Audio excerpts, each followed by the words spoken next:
Política local. Ivan Gonçalves, Manuel Pisco e Nuno Matias analisam a atividade municipal da região. Ao sábado, às 11 horas, com repetição ao domingo, à 1 da tarde.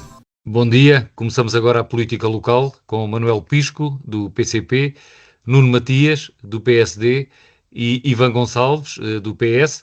O Ivan Gonçalves vai juntar-se a nós dentro de minutos, o Manuel Pisco e o Nuno Matias já cá estão.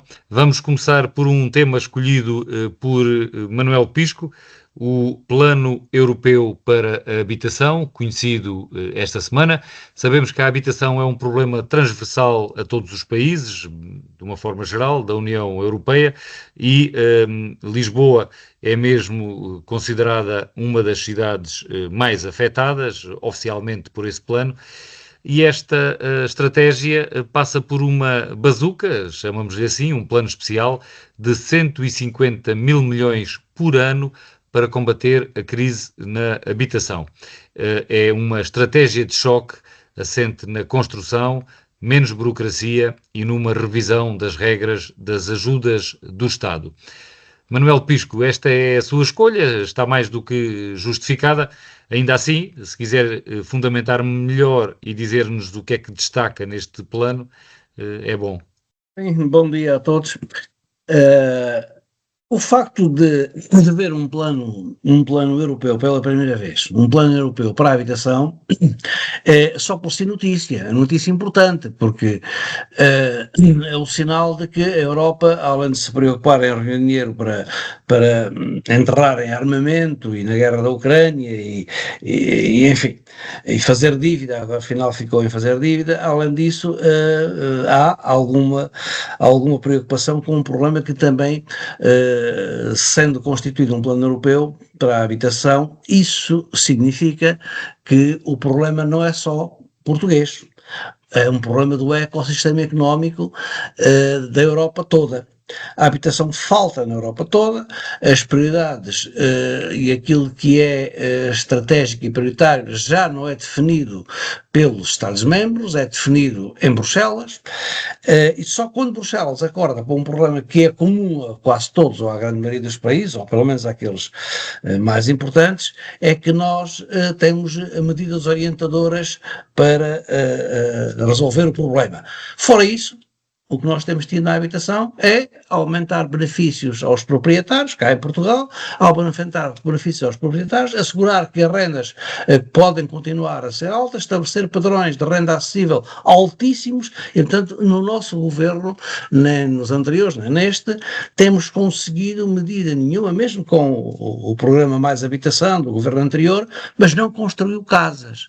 E o primeiro problema da legislação, a primeira linha de ação deste plano, é precisamente aquilo que toda a gente reconhece, é o aumento da oferta e com uma particularidade que eu falo muitas vezes nisso, tenho lido coisas, ouvido de alguns técnicos, mas não sou entendido da matéria, naturalmente, mas é uma coisa que é estranha, porque é que na construção, com tantos novos materiais e tanto avanço tecnológico, se continua a construir da mesma maneira com que se construía desde sempre, tijolicimento.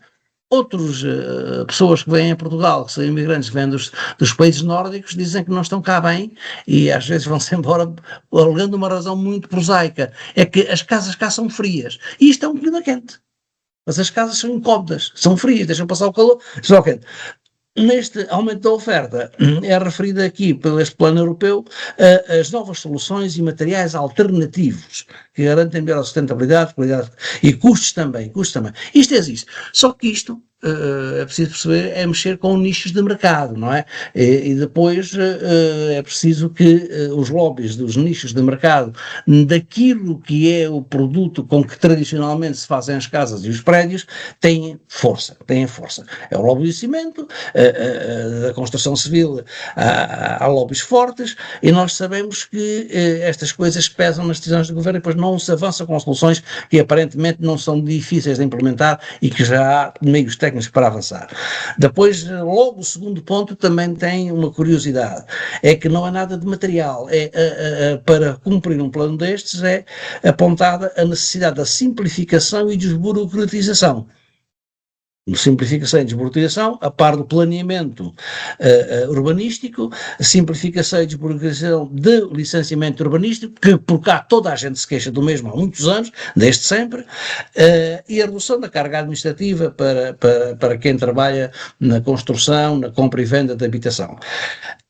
A seguir, o terceiro passo, mas só curiosamente só vem em terceiro lugar, as regras de auxílio, criar regras de auxílio do Estado para facilitar o financiamento da habitação social e acessível. Ou seja, talvez aqui haja uma tentativa de separar o mercado de luxo, que é o único que tem crescido abundantemente, que é o mercado da habitação de luxo, da construção de luxo. Esse é imparável e arrasta também o mercado da habitação mais comum, normal, a habitação em que seja acessível à classe média e às classes com menos rendimentos. Portanto, o problema está identificado, está cá, como é habitual também já, e serviu de desculpa para muita coisa, fala-se do alojamento da curta duração como uma necessidade de definir quais são as zonas de pressão habitacional em que esse alojamento de curta duração deva ser controlado. É um problema que também nós conhecemos muito o debate, mas sem conhecer soluções. É uma coisa que nesta história do alojamento local praticamente está atirado para as câmaras, sem mais regulação, e cada uma fará o que entender. E depois vai às questões mais materiais, das necessidades de mobilizar investimento para financiar a construção, e que uma coisa que nós sabemos que nunca irá acontecer em Portugal pelo menos não acontece, que é um financiamento por patamares, um financiamento a nível nacional, regional e local. E, como nós já estamos habituados a ver, nunca há de haver definições e mobilização financeira nestes três planos. Nós temos o plano nacional e pronto, acabou-se. Já não há mais gestão a nível de planos de financiamento para a construção, para incentivar a construção da habitação. Depois aqui nesta parte, lá se veem os números, os grandes números da mobilização, dos fundos de coesão, dos bancos de fomento, fala-se até em bancos de fomento nacionais e regionais. Vejam bem, portanto, a regionalização na Europa, no global, até em países mais pequenos, Portugal, é levada a sério. Aqui até se faz através da mobilização de bancos de fomento regionais. Cá em Portugal nem pensar, isso é uma coisa que nunca assistiremos. O Sr. Primeiro-Ministro acabou de anunciar pela enésima vez ao Congresso da Associação Nacional dos Municípios que esqueçam lá essa coisa da regionalização, que isso não é oportuno. Pronto, e quando não é oportuno do Sr. Primeiro-Ministro, se decreta que uma reforma do Estado, quando até integrou no governo um ministro da reforma do Estado, a reforma do Estado da regionalização que está na Constituição, essa não. Não sei qual será, vamos a ver qual é que será.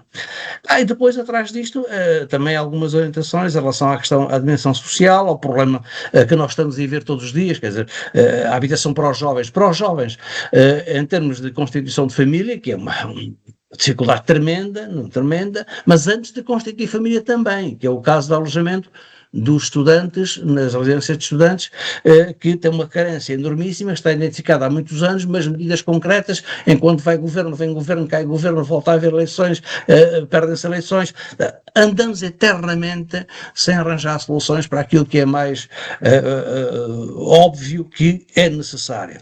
E quando muito, o que vale é, de vez em quando temos um folclore sobre um descuido de linguagem de um senhor Ministro da Educação, que vem dizer que as habitações estragam-se por causa de serem utilizadas por estudantes de mais baixos rendimentos, e isso fazemos logo aí noticiado durante não sei quantos dias. Mas solução para a habitação de estudantes continua a não haver.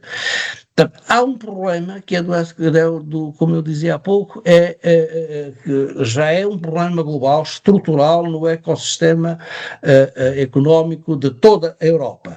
A Europa sim, não é apenas vai tomar medidas, eu espero que sim, que as consiga desenhar completamente e que consiga operacionalizar isto, mas a muito curto prazo, porque a situação da habitação é um problema que merece resposta urgente, gravíssima para novos e velhos e para as futuras gerações. Nuno Matias, o que é que lhe parece este plano europeu para a habitação? Bom dia, Francisco, bom dia também ao Manuel, ao Ivan e aos nossos ouvintes. Parece-me uma iniciativa importante se passar desta avaliação, para além destas linhas de apoio, a um mecanismo que seja operacionalizável, que tenha capacidade de execução e que, ao mesmo tempo, permita que os diferentes Estados-membros encontrem um paradigma de organização que permita, como o Manel estava a sinalizar, que os processos de aprovação de projetos, licenciamento, permita um tempo de execução mais eficaz, porque uma parte significativa do problema passa também por um conjunto de constrangimentos a montante que levam a que a edificação de novos fogos em Portugal seja muito moroso, e apesar de nós sabermos que há um problema de oferta pública, há também um problema geral de oferta. E para isso é fundamental que, havendo aqui também uma linha estratégica identificada na Europa, que é inquestionável, que mais ou menos todos os Estados-membros acabam por sentir, sabendo-se que há uma pressão também do ponto de vista de necessidade de oferta que não é só pública, mas também privada, que haja também aqui uma oportunidade, para além de poder haver, e isso é bem-vindo, algumas linhas potencialmente de apoio comunitário, que seja uma oportunidade para que, na realidade, os Estados-membros se organizem para ver o que é que tem que também melhorar-se em todo o processo para assegurar que, em primeiro lugar, há incentivo à construção, há incentivo ao reforço da oferta, seja privada, seja pública, mas que também se diga a quem investe que não é um processo absolutamente burocrático, labiríntico, moroso, que não beneficia o retorno, seja o retorno da utilidade de houver mais oferta, mas seja também o retorno de quem, ao querer investir, também necessariamente quer acrescentar valor que lhe permita continuar a investir mais neste ou noutros setores, e isso é fundamental que também, do ponto de vista do investimento, tenha a noção que isso não é estar a proteger o interesse empresarial, é estar a proteger o interesse de se reproduzir valor que só vai beneficiar o país. E, portanto, parece-me uma boa notícia. É mais um setor que, neste caso, está a ser identificado como estratégico e, portanto, agora é fundamental que, lá está, se identifiquem as linhas de apoio, se identifiquem os mecanismos de apoio para estes projetos, mas que também se aproveita a oportunidade para melhorar todos os procedimentos e toda a orgânica como se movimenta um setor que começa nas câmaras, muitas vezes com processos realmente muito morosos, mas acaba também, seja com os projetos de apoio, seja com os processos de fiscalização, seja com exigências técnicas que muitas das vezes só são compreensíveis à luz de quem não entende que há uma razão estratégica para que a oferta se incremente. Essa oferta incrementada passa também por simplificar, e com isto não é desresponsabilizar, nem é permitir que se faça de qualquer maneira. É estabelecer um quadro regulatório estável, é estabelecer regras que sejam claras, é definir parâmetros aceitáveis para aquilo que é o interesse de implementar esta ou aquela solução, e a partir daí, quem quer construir tenha depois um normativo mais fluente e simplificado que garanta que se somam oportunidades de reforçar esta oferta. E, portanto, ainda bem que se percebe que é um esforço que muitas das vezes não é só nacional. Essa questão de ser mais regional ou municipal, depois também depende muito, porque eu percebo que se fala em regional, porque hoje em dia há diferentes abordagens do ponto de vista da organização do território ao longo da União Europeia e, portanto, sendo essa uma realidade, é natural que naquilo que é a política chapéu se identifiquem parâmetros de intervenção que vai desde o nacional ao regional, ao municipal e eu diria também às regiões ultraperiféricas. E quando se fala também nos bancos de fomento, é importante também dar nota de que o próprio Banco de Fomento em Portugal tem incrementado muitíssimo a sua capacidade de intervenção com novas linhas de apoio e, portanto, se calhar também aqui na habitação poderá ser mais uma das vertentes estratégicas onde ele irá atuar e onde pode acrescentar valor, na certeza de que me parece que os últimos meses demonstram que o Banco de Fomento está a afirmar também como esse instrumento de alavancagem da economia portuguesa. Eu pego mesmo na deixa sobre as políticas serem europeias ou nacionais nesta matéria e também regionais, como falou o Nuno Matias. Esta é uma questão que divide os eurodeputados portugueses, os deputados eleitos por Portugal para o Parlamento Europeu. Um deputado do Chega defende que a União Europeia não devia meter-se nisto, deveriam ser áreas da responsabilidade de cada um dos Estados, e há também partidos, designadamente de esquerda, que apontam outras críticas a este plano europeu. Por exemplo, o PCP aponta uma questão conceptual, entende que não deveria ser o mercado a resolver o problema da habitação, como pressupõe este plano, mas haver mais políticas públicas e regulação estadual e eventualmente também comunitária. Ivan Gonçalves, qual é a sua apreciação sobre este plano europeu para habitação que foi apresentado na terça-feira? Bem, antes de mais, muito bom dia a todos os nossos ouvintes e aqui aos meus colegas de painel, ao Nuno, ao Manel, ao Francisco, também o nosso moderador. Bem, eu em primeiro lugar, queria dizer que sobre este assunto, eu não partilho a 100% da visão do Nuno Matias sobre as necessidades que nós temos no mercado. Não me parece que o problema aqui seja um problema apenas de oferta, ou seja, não estou absolutamente certo que a oferta que nós temos não fosse suficiente para colmatar todas as dificuldades habitacionais que existem no país.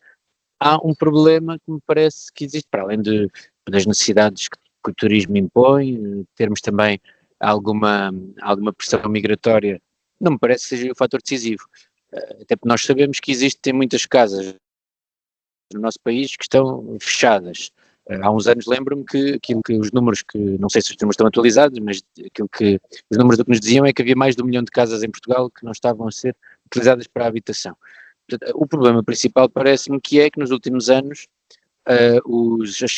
as casas passaram a ser vistas como um ativo financeiro e isso passou a fazer com que muitas das vezes elas fossem compradas apenas na expectativa que depois possam mesmo estando fechadas, ter uma rentabilização que é superior àquela que se consegue obter quando se coloca o dinheiro nos bancos. E isso é o que acontece. Nós sabemos que se comprarmos uma casa hoje e se a vendermos daqui a um ano, provavelmente a valorização é superior a qualquer depósito a prazo. Portanto, é dinheiro garantido, os fundos imobiliários sabem disto e diversificaram também os capitais do mundo inteiro, foram entrando também neste ecossistema e fazendo com que muitas das casas que deviam estar disponíveis para a habitação hoje não estejam. Obviamente nós em Portugal temos a circunstância específica de termos um aumento do turismo, temos também nos centros urbanos a questão, alguma pressão migratória, mas nem me parece que seja esse o fator fundamental. Se as coisas forem regulamentadas, consegue-se um equilíbrio. E também não sei se nós vamos resolver o problema com um aumento brutal da oferta, porque o problema de base estará lá sempre, e acho que o problema de base, nomeadamente no que toca às políticas que são seguidas por este governo, é não perceber que este não é um problema que o mercado por si só resolva, porque os incentivos do mercado não permitem que ele se resolva. Os incentivos do mercado estão precisamente para que este investimento especulativo se mantenha e que seja aprofundado. Portanto, aquilo que, a meu ver, os poderes públicos têm que fazer é ter políticas públicas que garantam que as casas estão, que o uso que damos às casas é mesmo o uso habitacional. O anterior governo do Partido Socialista tentou fazer isto. Aliás, eu lembro-me bem do clamor que foi quando aquilo que se tentou fazer foi dizer que, existindo um direito constitucional à habitação, esse direito se sobrepõe ao direito de ter uma propriedade fechada no centro de uma cidade, porque, ou seja, no sentido de dizer que se existem habitações que não estão a ser usadas, elas devem ser arrendadas e postas ao serviço da comunidade. Sei bem o clamor que foi, parecia que estávamos em pleno PREC, quando o que estávamos a falar era de uma medida que só poderia ser implementada passado 2 anos, da casa estar desocupada, etc, etc. E, portanto, nesse sentido, acho que as políticas que têm sido seguidas por este governo, do PSD e do CDS, são erradas e têm tido já uma demonstração disso mesmo. É porque não estão a resolver o problema e o facto de se ter desacelerado nas políticas públicas que o pretendiam resolver, está a fazer com que os preços das casas tenham voltado a aumentar de uma forma que não tem comparação no resto da Europa. Ainda assim, acho que, obviamente, que se nós construirmos mais, vamos poder ter mais oferta e pode haver alguma mitigação do problema, mas acho que existem as políticas, mas não é a mesma coisa construir e colocar no mercado privado ou ser o Estado ou as câmaras municipais a construírem e a partir daí disponibilizar mais casas, efetivamente, para serem habitadas. E este plano europeu, eu diria que é uma matéria para a qual a União Europeia na qual a União Europeia já devia ter intervido. Eu sou daqueles que acha que é útil que haja uma intervenção europeia ao nível em matéria da habitação, porque a habitação é provavelmente neste momento o maior problema que a Europa enfrenta e que afeta as classes médias de toda a Europa, não é um problema exclusivamente português. Quando eu estou a centrar a questão em Portugal na atuação deste governo, porque me parece que ao invés de vir ajudar a resolvê-lo, ao invés de vir desacelerar o mercado, arrefecê-lo, as políticas que têm sido seguidas têm feito exatamente o contrário. Ainda assim, este é um problema que existe à escala europeia e que merece uma atenção a nível europeu e que deve ser, e a União Europeia tem que ter uma política e tem que ser seguida com o devido investimento, e aqui acho que passa por investimento público. Nós em Portugal não temos um parque habitacional público em dimensão sequer comparável àquele que existe noutros países da Europa, nomeadamente do norte da Europa, do centro da Europa, e acho que é esse o caminho que temos que seguir e precisamos necessariamente da ajuda da União Europeia neste sentido, e portanto este plano europeu, ainda que não vá resolver todos os problemas, e depois também já sabemos que a Europa é muito burocrática, muito pesada, mas se conseguir de facto aumentar a oferta pública habitacional no nosso país e nas capitais e nas cidades europeias, eu diria que é uma boa medida. Agora, não nos esquecer que há outros problemas. Por exemplo, e só mesmo para terminar, se nós conseguíssemos ter uma distribuição populacional mais homogénea, este problema também seria mitigado, porque quando eu há pouco dizia que temos mais de 1 milhão de casas que estão fechadas, grande parte delas estão no interior, essas não, devido ao outro problema das casas fechadas nos centros urbanos, que é a valorização especulativa, mas o facto de no interior nós temos hoje um interior absolutamente desertificado e onde a maioria dos portugueses não quer viver, e isso faz com que parte do nosso potencial habitacional não seja utilizado. Agora, portanto, e poderíamos melhorar se assim fosse. Mas isso leva-nos para outro tipo de questões que se prendem com as infraestruturas que existem no interior, os serviços públicos, etc, etc, etc. E garantirmos que o nosso país não existe apenas na faixa que vai entre Setúbal e Viana do Castelo. Mas, de qualquer maneira, parece-me que é evidente que existindo uma atuação europeia a este nível, essa é uma boa notícia, se depois concretizar em alguma coisa de tangível na melhoria da vida das pessoas. Passamos então ao terceiro ponto, ao segundo, peço desculpa, já estou adiantado, ao segundo ponto do programa de hoje.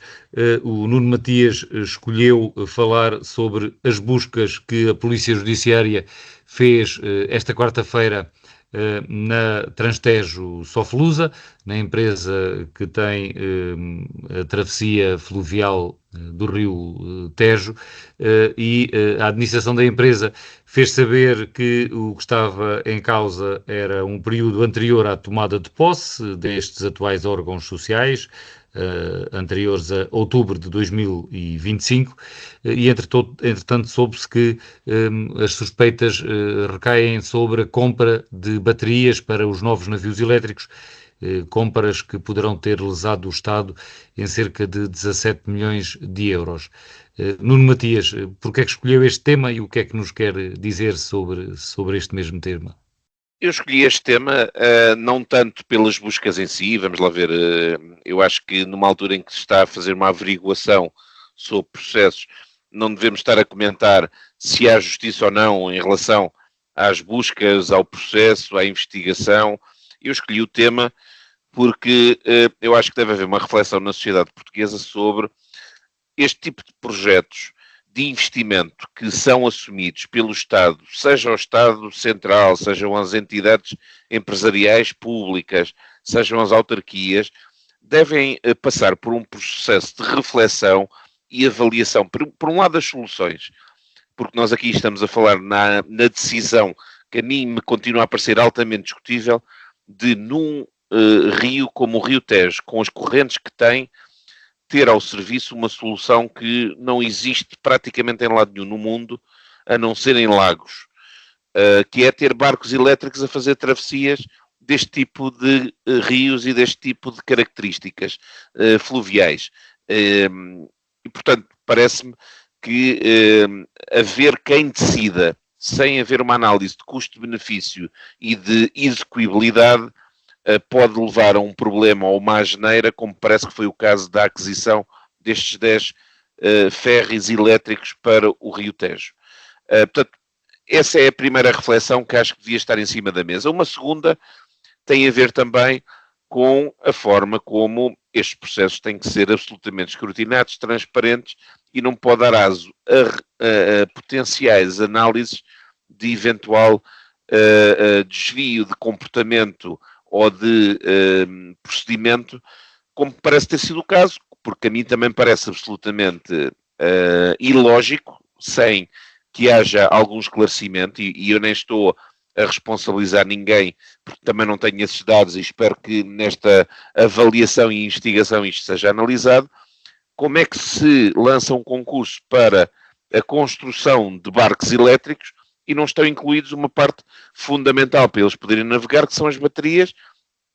E, portanto, eu acho que há aqui duas incongruências. Uma primeira, que eu já expliquei, eu acho que é absolutamente ilógico ter a solução de barcos elétricos. Devia haver uma solução, por exemplo, de gás natural, que permitisse descarbonizar a solução, mas que sem ir para uma solução que me parece que, do ponto de vista operacional, vai ter no mínimo limitações. A outra é uma incongruência absoluta, que é então vai-se construir 10 barcos e em um deles, acho que só num estariam previstos a solução de baterias, que é fundamental, sendo esta a solução implementada, que é não ter o concurso com as baterias incluídas, e portanto depois a seguir, do ponto de vista de prazo de execução, teve que se esperar pelas baterias. Depois a seguir já não era só o problema das baterias, era o problema dos pontos de carregamento que também não estavam previstos e teve que se aguardar pela instalação. Aliás, chegámos ao cúmulo, isso foi até notícia jocosa em alguns meios, que era, então os barcos elétricos estão a ser recarregados através de geradores alimentados a gasóleo. Ou seja, tudo isto vai desembocar na tal reflexão que eu acho que a nível do país devia ser feito, que este tipo de processos devem passar por uma reflexão e avaliação técnica antes de se fazer uma asneira política de decisão que leva a que depois o interesse público não seja, pelo menos, lógico e claramente defensável. E por isso, volto a dizer aquilo que disse no início, para mim o relevante agora é deixar a investigação funcionar para ver se há algum ilícito ou não sobre estas matérias, não faço ideia, mas eu acho que por trás disto, e esperando que não haja nenhum ilícito, mas pelo menos por trás disto, há, apesar de tudo, um conjunto de decisões irracionais, ilógicas e não discutidas, e objeto de uma reflexão transparente, leal, objetiva, clara, que todos pudessem perceber e assimilar, e até participar, para perceber se uma opção de ter navios elétricos faz sentido num rio como o Rio Tejo, com as correntes que tem, se há casos paralelos no mundo que isto efetivamente funcione numa operação contínua, porque, segundo julgo saber, havia uns ferries elétricos num lago a norte da Europa, mas era uma operação pontual, não era uma operação contínua ao longo do dia, com horários bastante competitivos e bastante exigentes, e que, num caso como estes, parece-me absolutamente discutível que a solução passasse por veículos com esta solução elétrica, porventura, ou a gás natural ou outras soluções mais descarbonizadas, que aí sim é uma ambição que se entende no momento em que a decisão foi tomada, quer-se meios mais sustentáveis para o meio ambiente, que seja possível evitar a utilização de combustíveis fósseis. Isso acho que nos une a todos do ponto de vista de exigência e objetivo civilizacional, mas lá está, que se faça com sustentabilidade, que se faça com transparência, que se faça com reflexão e que se tomem as decisões que não ponham em causa o interesse público ou que depois, no dia em que começam a ser efetivadas, só dão problemas. Coisa que, na minha opinião, até é isso que se está já a verificar, independentemente da investigação. E, portanto, mais do que a investigação em si e do que as buscas que foram feitas, o importante agora é também pormos um bocadinho a mão à consciência para evitar que no futuro se continuem a tomar este tipo de decisões sem estar mais bem explicado o porquê. Ivan Gonçalves, sobre este tema escolhido por Nuno Matias, o que é que quer dizer? Eu sobre isto confesso que não tenho muito a dizer neste sentido. Obviamente, se houve algum procedimento que não foi feito segundo a lei, as responsabilidades têm que ser apuradas. Agora, nós também sabemos que serem feitas buscas, ter pelo menos levantada essa suspeita, hoje em dia em Portugal também não é garantia de nada, nem de uma coisa, nem de inocência, nem de culpabilidade, nem do que seja, porque também já vimos buscas serem feitas no nosso país. Eu recordo-me que foram feitas buscas no Ministério das Finanças por causa de 2 bilhetes para o jogo do Benfica e, portanto, as coisas valem o que valem e eu não retiraria daqui nenhuma conclusão para além daquilo que é evidente, é que a lei tem que ser cumprida, a lei tem que ser aplicada, tem que ser cumprida por todos, se não foi, tem que ser apuradas as responsabilidades, mas toda a gente é inocente até prova contrária, porque não tenho dados nenhuns para dizer que as coisas não foram feitas de acordo com a lei.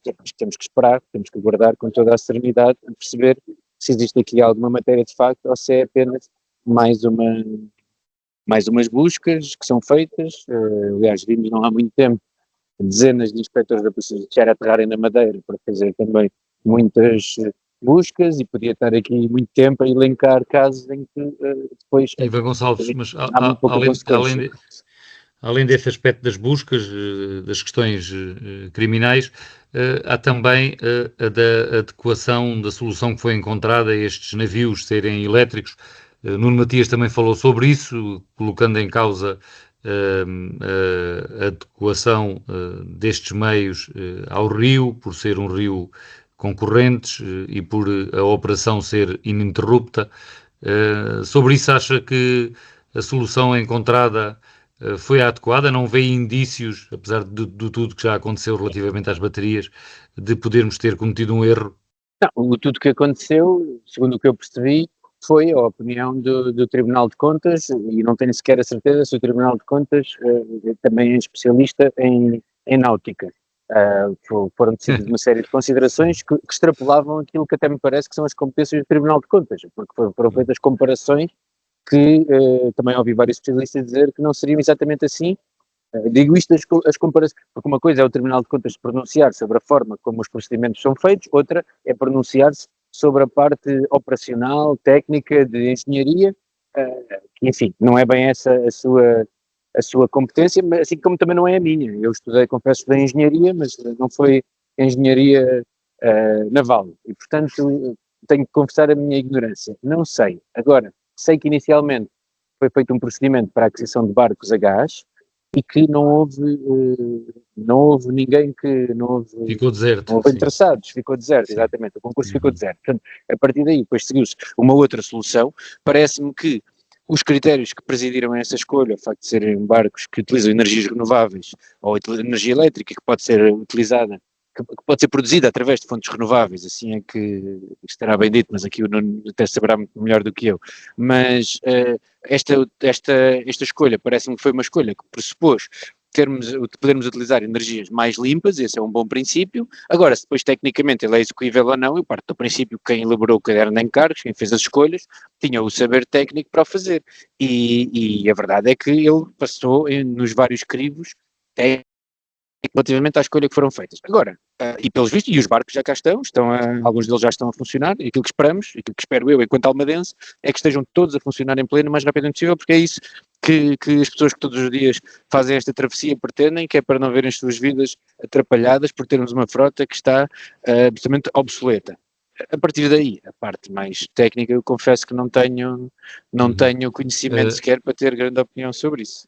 Para encerrar este tema, Manuel Pisco, Como é que viu as buscas que foram feitas na quarta-feira à Transteste Soflusa e também sobre esta opção deste tipo de navios elétricos, um grande investimento que o Estado português fez? Qual é a sua opinião? Eu, quanto às buscas, estou um bocadinho como o Ivan Gonçalves. As buscas não dizem nada, fazem-se buscas por tudo e por nada, e é para depois ficar 10 anos à espera de um resultado qualquer. Mas o que me impressiona bastante ouvindo até a primeira intervenção do Nuno Matias e olhando às notícias que saíram, são respostas a perguntas da algibeira. Então, mas será possível que um procedimento destes não tenha tido visto prévio do Tribunal de Contas? Visto prévio, antes?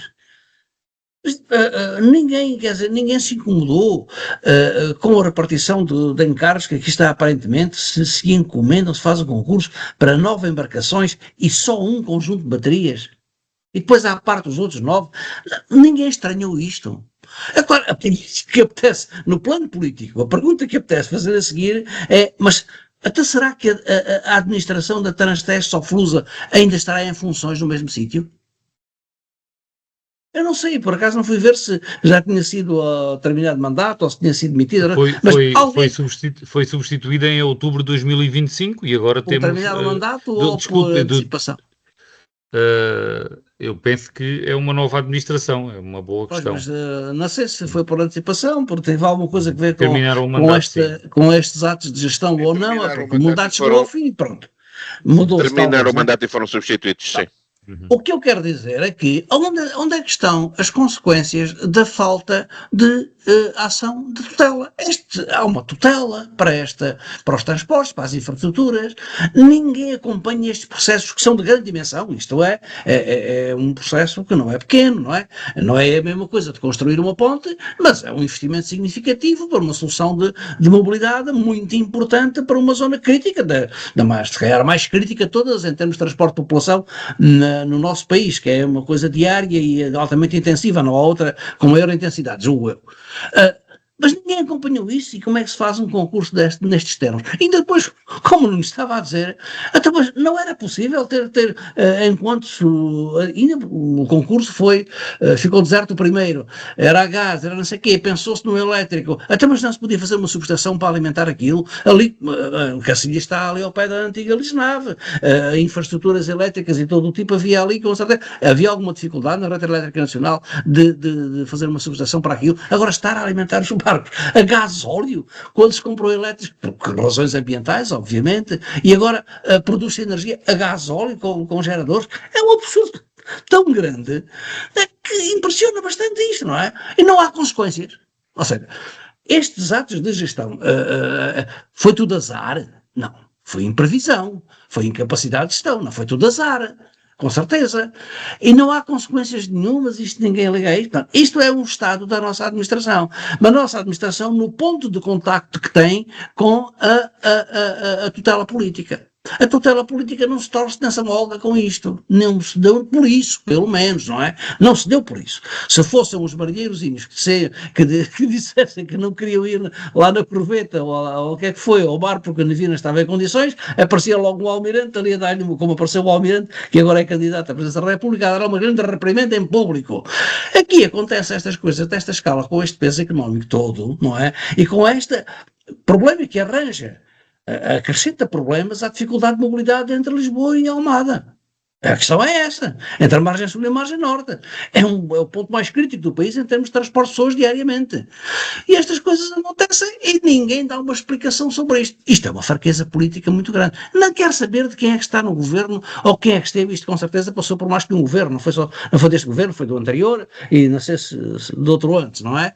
Não é isso que importa, mas nós estamos a perder um estatuto de, como se diz agora, de responsabilização ou accountability. Os políticos não prestam contas, os governos não prestam contas a ninguém, as administrações não prestam contas, e prestar contas não é do dia a dia, é nas grandes decisões, porque é que falhou e como é que se resolveu. Se alguma coisa funcionar, toda a gente vai inaugurar. Quando as coisas falham, não se sabe nada e só quando há a notícia mais escandalosa, digamos assim, que é houve buscas da Polícia Judiciária, só quando essa notícia escandalosa aparece é que se começa a. Isto é que é espantoso. Ora bem, isto é motivo de descrédito dos eleitores, da população, no sistema político. Atenção, eu estou a usar isto como exemplo, com esta conversa como exemplo, mas isto é habitual. Nós temos na interface entre as tutelas políticas e as administrações um grau de responsabilização muito grande. Ninguém assume quando as coisas, a necessidade de resolver problemas e quando, tentando resolver os problemas, as coisas correm mal, não foram previstas, etc. A política faz falta para estes casos concretos. Atenção, a política também se manifesta e a boa competência ou a má competência de um governo, de uma administração, de um ministério que tutela, de uma agência do ambiente, daquilo que for, de um tribunal de contas que certamente, volta ao princípio, deve ter um visto prévio nisto ou não? Ou o visto é sucessivo num caso destes? Eu penso que não. Então, e ninguém se incomodou, ninguém ligou ao visto do Tribunal de Contas, aconteceu, continuou e depois faz-se um outro procedimento separado para outra coisa, para adquirir as baterias. Acho tudo isto muito estranho, mas isso com certeza, pelo menos pelos resultados, a avaliar pelos resultados, não é? Eu não conheço o processo interno, mas a avaliar pelos resultados, isto se calhar é um caso de estudo para ver como é que se deve formatar o planeamento, a execução e o controle da execução das nossas administrações dos serviços públicos. E estamos a pouco mais de 10 minutos do final do programa de hoje. Passamos para o terceiro e último tema, escolhido por o Ivan Gonçalves, que quer falar sobre o Dia dos Imigrantes, e isto numa altura em que temos novidades sobre as alterações à lei da nacionalidade que a Assembleia da República aprovou. O Tribunal Constitucional apreciou essas alterações a pedido do Partido Socialista e um pedido de fiscalização preventiva e concluiu que há 4 normas inconstitucionais. As alterações foram então chumbadas à nova lei pelo Tribunal Constitucional e o Presidente da República acabou agora por, nas últimas horas, vetar o diploma que regressa assim à Assembleia da República e vamos ver que alterações é que os partidos vão fazer para que a lei seja compatível com a Constituição da República Portuguesa. Ivan Gonçalves, porquê estas...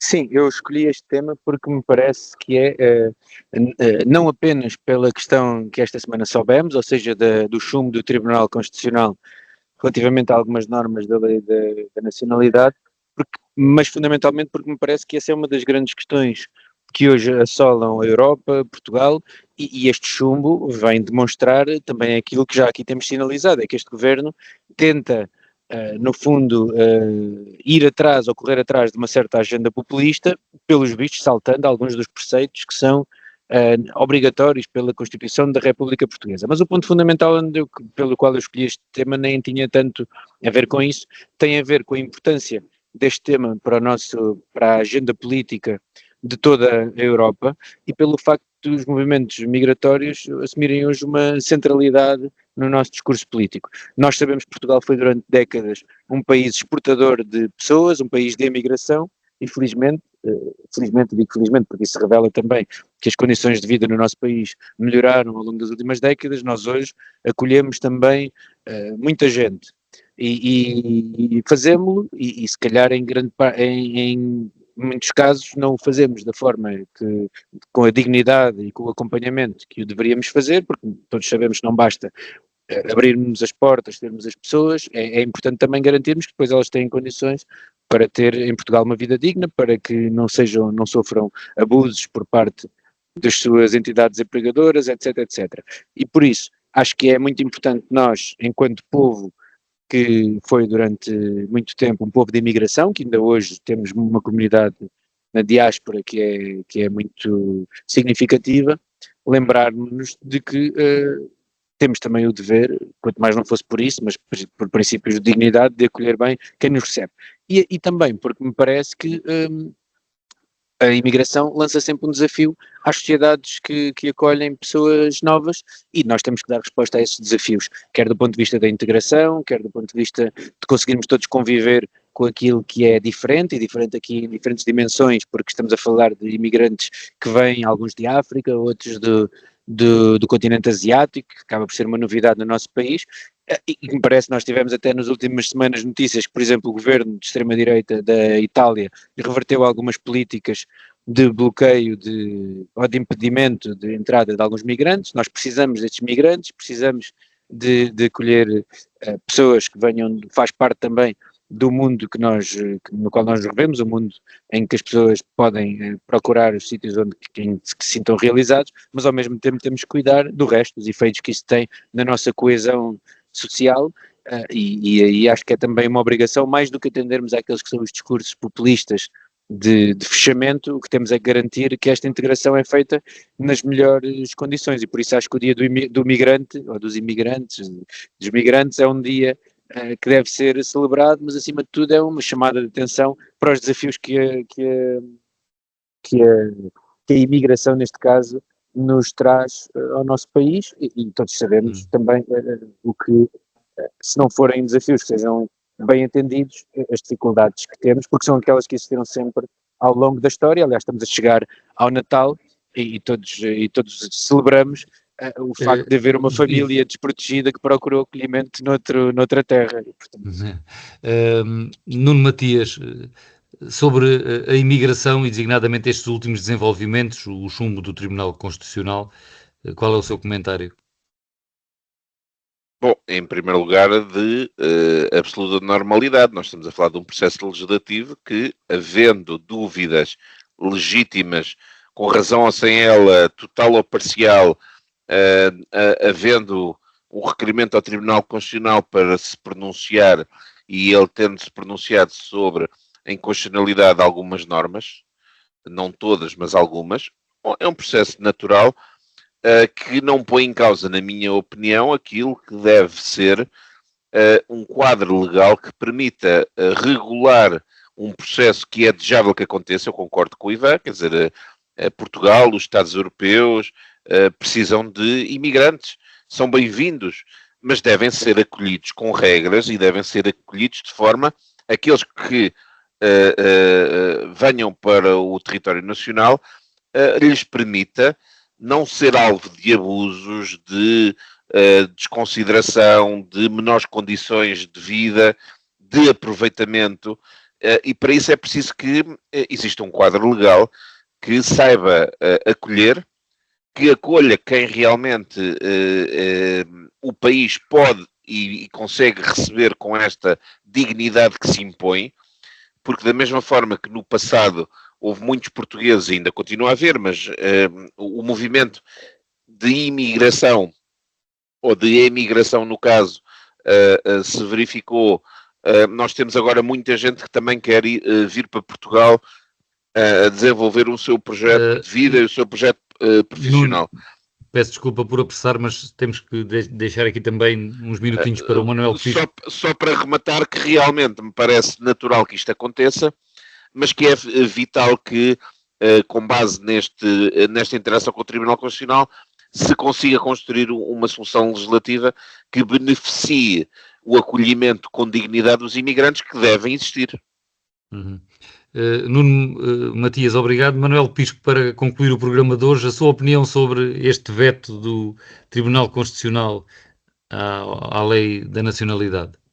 E pedir rapidamente é que isto permite-nos respirar um pouquinho a algum último reduto de decência neste país. Nesta matéria, é bom lembrar que 3 das 4 normas consideradas inconstitucionais foram consideradas inconstitucionais por unanimidade, nomeadamente aquela de fazer cumprir uma pena de expulsão a quem tivesse com uma outra pena qualquer superior a 2 anos de prisão. E a única que não foi por unanimidade, houve um juiz que votou vencido, referia-se, abre aspas, ao cancelamento de registro de nacionalidade pela verificação de comportamentos que de forma concludente e ostensiva rejeitam a adesão à comunidade nacional, suas instituições representativas e símbolos nacionais. Fecha aspas. Esta frase dá para tudo e mais alguma coisa. Vocês vejam a que ponto chega a meter-se numa lei da nacionalidade uma norma com esta abstração toda que dá para a opinião do Sr. Ventura, do Sr. Ventura B, do Sr. Ventura A, do Sr. Ventura C, acusar qualquer um de não ter adesão à comunidade nacional, às suas instituições e aos símbolos nacionais. Bom, isto é um grau muito baixo de ostracismo e daquilo que eu não tenho outra palavra para dizer esta senha aos imigrantes. Estupidez.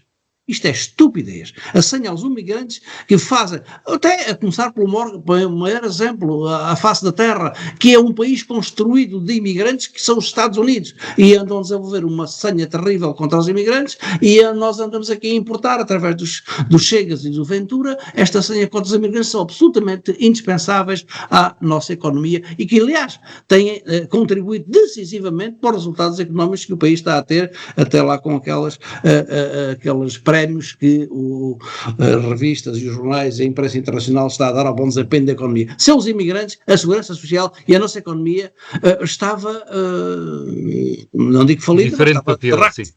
É uma estupidez sem nome. Vá lá, Manuel Pisco, ainda vai tendo algum trabalho. Temos de ficar por aqui. O programa Política Local começa agora um pequeno período de férias do Natal e no Ano Novo. Retomamos a emissão regular a partir do dia 10 de janeiro, que é um sábado, será a primeira edição de 2026, e aproveitamos para desejar boas festas a todos os participantes aqui do programa e também a todos os ouvintes, naturalmente. Política Local. Ivan Gonçalves, Manuel Pisco e Nuno Matias analisam a atividade municipal da região. Ao sábado, às 11 horas, com repetição ao domingo, à 1 da tarde.